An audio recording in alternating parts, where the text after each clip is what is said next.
ওয়াকফ আইন ঘিরে উত্তপ্ত হয়ে ওঠে মুর্শিদাবাদের বিভিন্ন এলাকা।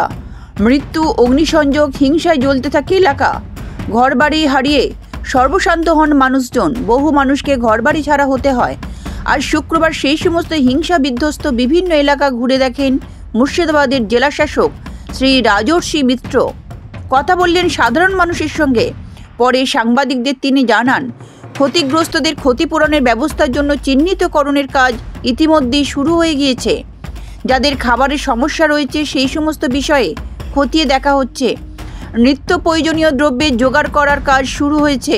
এটা আমরা অ্যাসেসমেন্ট করেছি। 4-5টা ইন্ডিভিজুয়াল এরিয়াস আছে। বেদবোনা, দিঘি, পালপাড়া, সাহাপাড়া, জাফরাবাদ প্রাইমারি স্কুল এবং তৎসংলগ্ন এরিয়া, এবং আপনার মিউনিসিপ্যালিটির মধ্যে ঘোষপাড়া অ্যাডজয়নিং এরিয়া, যেটা আমাদের ধুলিয়ান মেইন রোডের উপরে পড়ছে।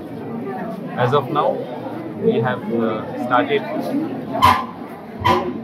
5 দিন হলো আমাদের রিলিফ স্টার্ট হয়েছে। People have come back, large part, এখন অনেকে আসেনি, but a large part has come back.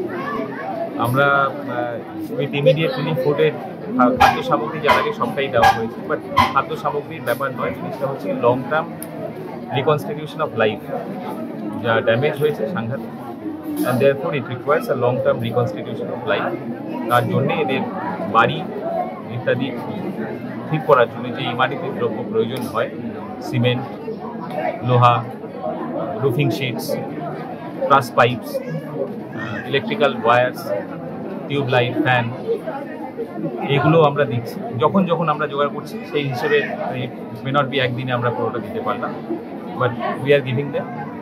এবং রান্নার জিনিস মানে পাম্প স্টোভস, কেরোসিনস, আপনার হ্যারিকেনস, যে জিনিসগুলি লাগে, just immediately till the time এদের বাড়িতে গ্যাস ছিল, তার গ্যাস আবার ফিরবে, but till the time so that cooking can go on, এই সমস্ত জিনিসপত্র আমরা দিচ্ছি। উই হোপ দ্যাট মানুষ নিজের জীবন আবার গড়বেন, সুস্থভাবে থাকবে।